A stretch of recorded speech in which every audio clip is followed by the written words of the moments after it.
After making a lovely yoga mat cover, I'm still left with some long fabric pieces, out of which I have decided to make a pouch. So I have joined these strips of fabrics together. I'm taking two fabric pieces for the outer side. These measure 7.5 inches by 8.5 inches in length. And I have taken two similar sized fabric for the lining or the inner fabric as well. And then I'm taking a zipper along with a zipper pull. This measures 7 inch in length.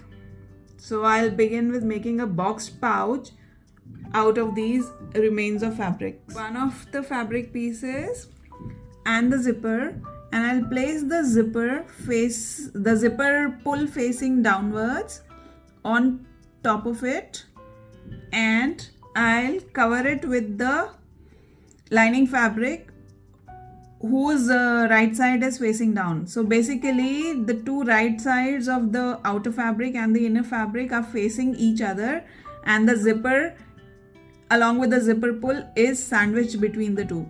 I'm going to give a stitch over this. So after attaching the zipper, this is how it is. I'm just going to turn it over, and I'm going to do a same thing with the other side of the fabric as well. So I'll take the other piece, place the right side facing up. I'll place the other side of the zipper facing down, and I'll top it up with the right side of the other side of the lining fabric, and I'm going to give a stitch over it. So after stitching the other zipper also, this is how it looks.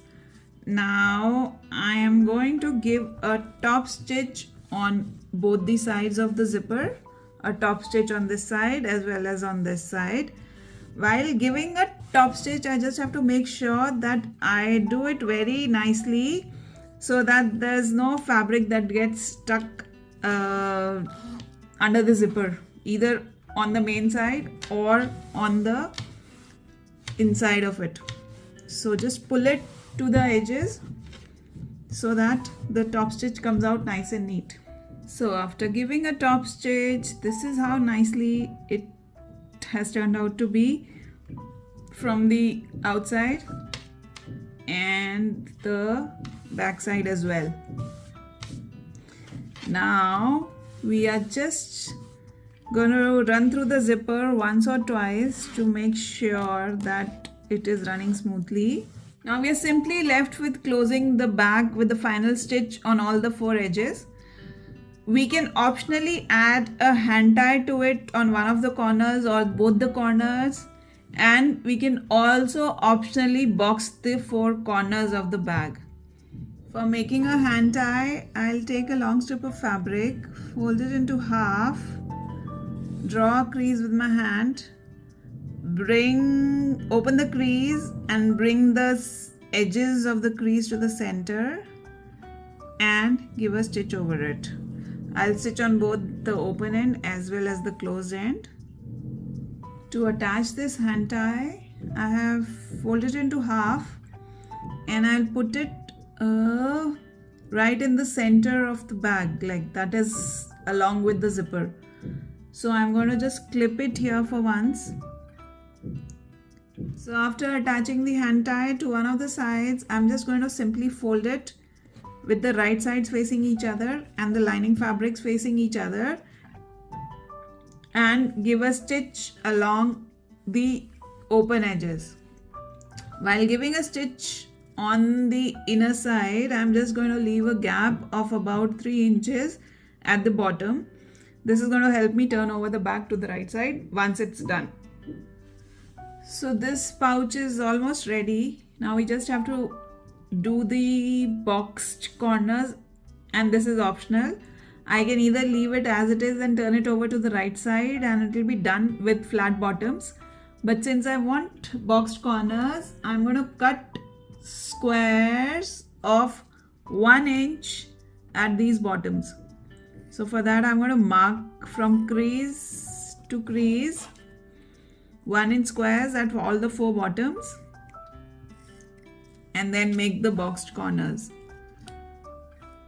So after marking, I'm going to cut along these boxes. So these are the 4 boxes. Now I simply pick up the 2 corners in such a way and align the side seams, the side seam and the bottom seam together, and give a sleeping stitch over this. I'll do it for all the 4 corners and my bag would be done. So this is how it looks after making the boxes in the corners. All the 4 corners are boxed now. Now I'm simply left with turning over the bag to the right side. Look for the opening and just turn it over to the right side.